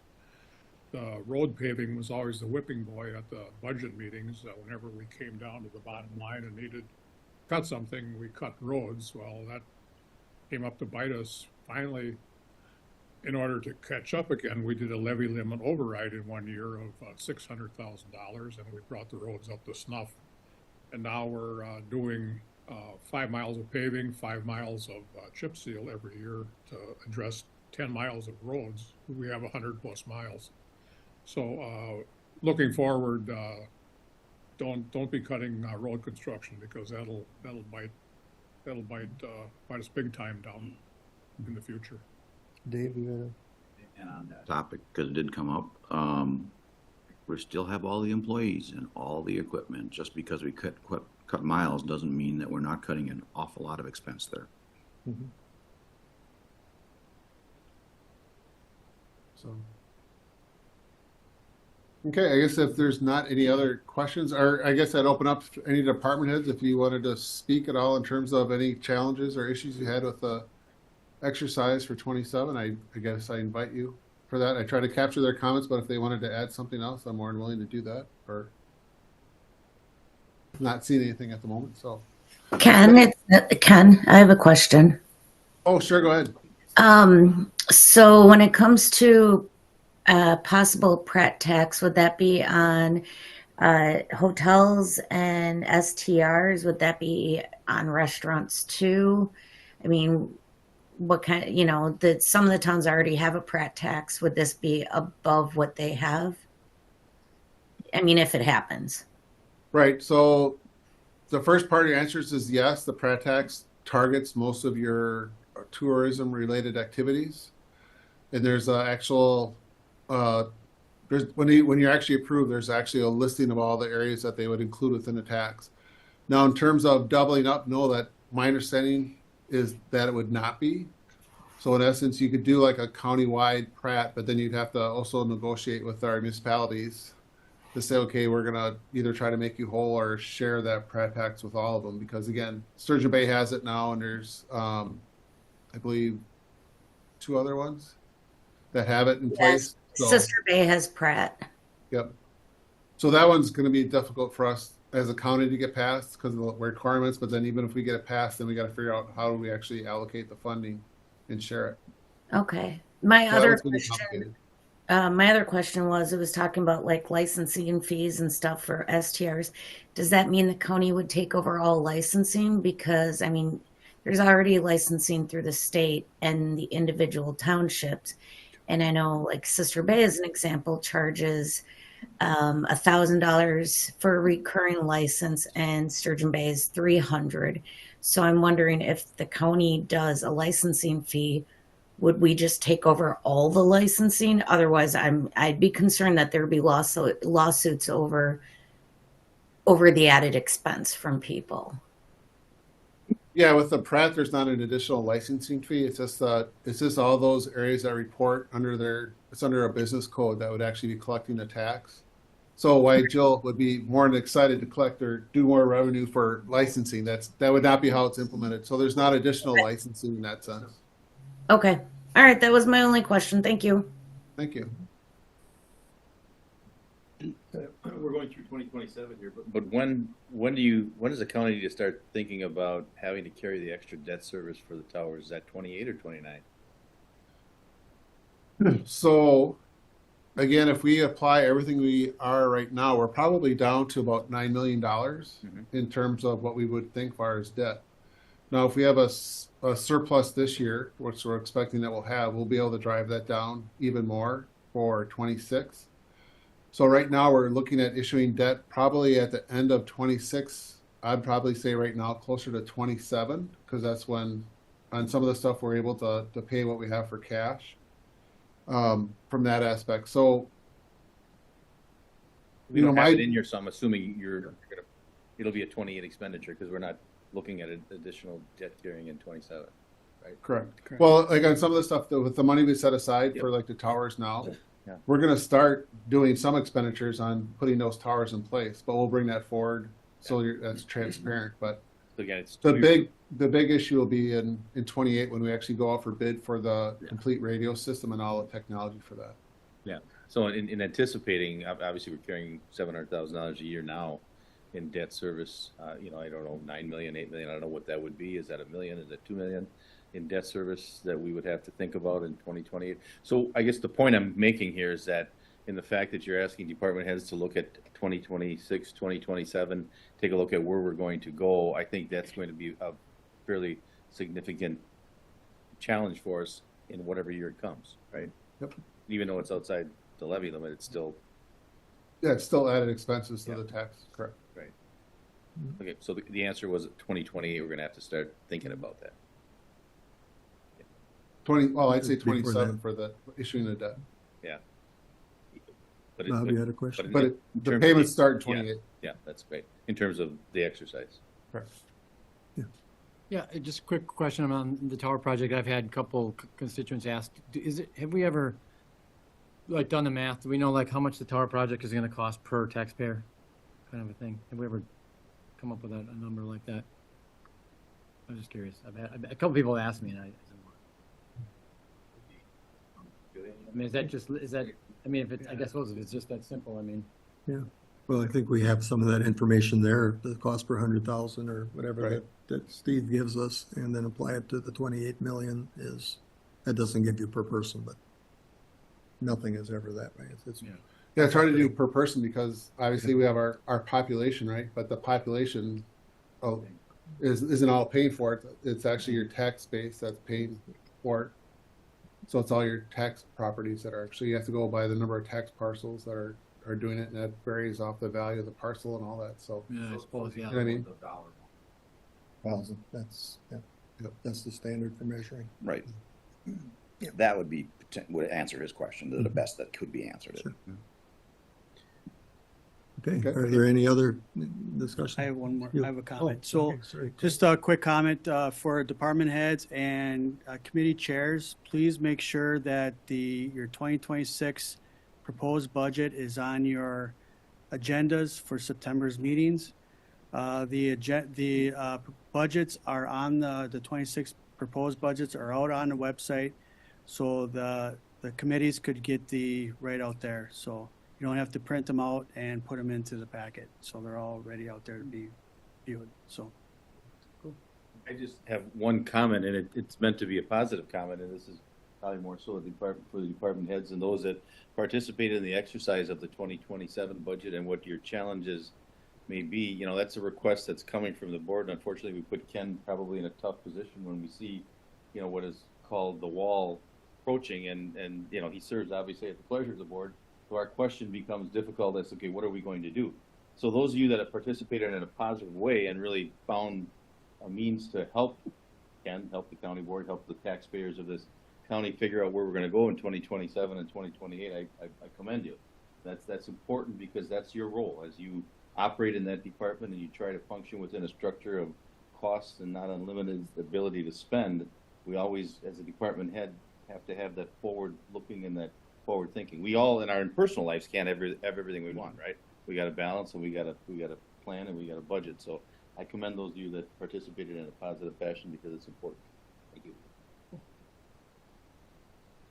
Did I say too much, Dave? No, I was just thinking, I don't recall who told me I spend too much for myself. I like to get what I want. You answered someone else. Yeah. Thank you. Okay, so if I could, this again, this lapse. Hugh oh, has go a ahead. comment. Yeah, just two brief comments. One is on the 2027 budget. Steve, you're assuming that we are going to be lucky and get the same net new construction number, you know, that we got this year, maybe, or no? We did a Were you 3-year being I conservative? did a 3-year average. You did So 3-year average? That's at Okay. 1.69, and so I took 26 at 1.78, and then 25, and then 24s, and I did the average. Okay, because I think that's that's going to be always our big wild card. We got lucky this year, Yeah. big time. Mhm. My second comment is just based on years of experience. You can't cost reduce your way, you know, to being an ongoing operation. And you have to really look at what you can do to drive revenue to control your own destiny. So for things that we talked about at the April workshop, especially on things like park fees, things that are really strong assets that we can control our destiny relative to helping driving revenue, not just for the Parks and Facilities Department, but to give us flexibility overall as a county. I think when we look at those, we should be able to be in a position in mid-26 to kind of look at the feedback on that. So if we need to pull the trigger based on how things look going forward into in preparation for 2027 next year, we have the ability to act. Yep. Thank you. Mm-hmm. Okay, if there's no other comments, I think we're ready. Yep, I was gonna make this one last thing, I always like to finish this on next steps. So Steve kind of covered it. So again, after retreat, I think the 26 budget, we're still in a very good spot. So in essence, right now, the finance committee will meet at 1. In essence, they're gonna say, okay, we're gonna refer the budget back out to the committees, and then every committee has a chance to go through their budget again, make any final adjustments, and then refer it back to finance. So finance will do a final review in October, and then we publish it, and we have our budget meeting for that. Just remember that the budget is balanced, so if you do make tweaks, think about that. that if you make, I want to add this or do something, we have to make sure we find the matching expenses to cut. So this for that part.